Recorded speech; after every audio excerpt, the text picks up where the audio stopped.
ہم نے صلاۃ و سلام نہ پڑھے ہوتے تو شیعہ کو بھی کبھی موقع نہ ملتا.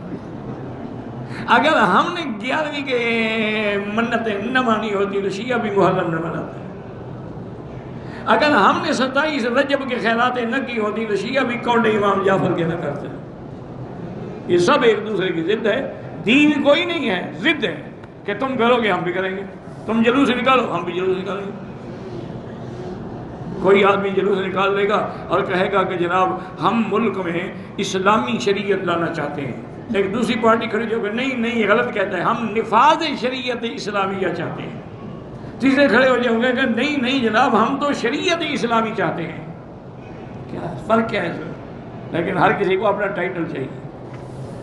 اس لیے ہمیشہ یاد رکھیں کہ جن چیزوں کو میرا اللہ بیان نہ فرمائے، میرا مدنی بیان نہ فرمائے، اس میں کبھی بحث نہ کریں، نہ الجھیں، ورنہ پٹڑی سے اتر